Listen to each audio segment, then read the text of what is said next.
말씀과 기도로 세워지는 열방복음 선교회 말씀으로 시작하는 하루 2023년 3월 13일 월요일 오늘의 말씀은 누가복음 3장 1절에서 20절 주제 회개의 세례를 전파하는 세례 요한.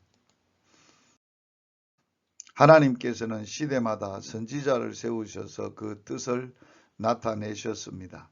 하나님의 말씀이 빈들에서 사가랴의 아들 요한에게 임하였습니다. 광야에서 외치는 자의 소리가 나타났습니다. 하나님께서는 대제사장과 제사장들 가운데 택하지 않고 빈들의 요한에게 하나님의 말씀을 맡기셨습니다. 요한의 사명은 선지자 이사야의 예언대로 주의 길을 예비하는 것입니다. 세례 요한의 회개운동을 통해 주님을 맞을 준비를 합니다. 또한 예수를 소개하는 것이 그의 외치는 소리로서의 사명입니다. 회개의 세례를 전파하는 요한, 그 시대는 몹시 어둡고 소망이 없는 시대였습니다. 백성들은 하나님을 떠나 죄 가운데 살고 있었습니다. 하나님의 택한 백성들은 유대 백성들도 아브라함의 자손이라는 사실만 내세우고 하나님의 백성답게 살지 않았습니다. 로마의 발굽 아래서 또한 탐욕스러운 정치 및 종교 지도자들 아래서 이중 삼중의 고통을 받아야 했습니다.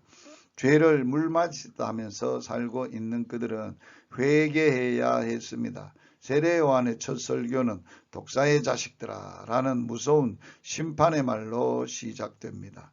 회개하지 않으면 심판을 있을 수밖에 없는 것입니다. 이미 도끼가 나무 뿌리에 놓였으니 좋은 열매 맺지 아니하는 나무마다 지켜 불에 던지우게 됩니다. 20세기에 우리는 하나님의 은혜를 입은 민족으로 아브라함의 후손을 내세우는 유대인과 같은 모습이 되어가고 있지는 않은지 회개해야 합니다. 회개란 구체적인 행동으로 나타나야 합니다.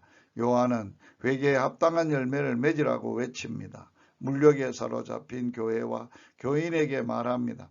다른 사람들은 가지 못했는데 너무 많이 가진 자들이 언제나 있습니다. 하나님은 그런 모습을 기뻐하지 않습니다. 서로 그 소유를 나누어 줄 때 진정으로 회개하는 것입니다. 또한 세리는 세리로서 군인은 군인으로서의 맡은 일에 충성하는 것이 진정으로 회개하는 것입니다. 모든 맡은 일을 주께 하듯 섬기는 생활입니다. 당신은 말로만 회개하였습니까? 회개에 합당한 열매를 맺었습니까? 둘째, 성령과 불로 세례를 주실 예수님을 소개한 세례 요한. 세례 요한의 사명은 주의 길을 예비하고 그의 첩경을 평탄케 하는 것입니다. 회개의 세례를 베푸는 것도 주님을 맞을 준비입니다. 세례 요한의 능력 있는 메시지를 듣고 많은 사람들이 회개하고 세례를 받았습니다. 뿐만 아니라 요한을 오신다는 그리스도인 줄 여기는 사람들도 있을 정도였습니다. 이에 요한은 예수 그리스도에 대해 소개합니다. 자기는 물로 세례를 주었으나 예수님은 성령과 불로 세례를 주실 거라고 말합니다. 자기는 능력 많으신 예수님에 비하면 신들매 풀기도 감당치 못하겠다고 말합니다. 사람들의 인정을 얻고자 종교운동을 하고 큰 인기를 모으려는 자들은 세례 요한의 겸손한 자세를 배워야 합니다.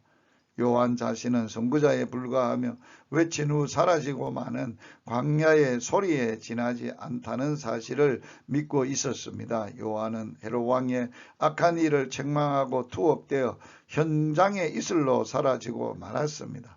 권세에 아부하고 타협하여 구차한 목숨을 유지하느니 진리를 위해 목숨을 버렸습니다. 오늘의 말씀에 순종하기, 회개에 합당한 열매를 맺는 삶으로 주님 오심을 준비하는 복된 하루가 되시기를 주의 이름으로 축복합니다.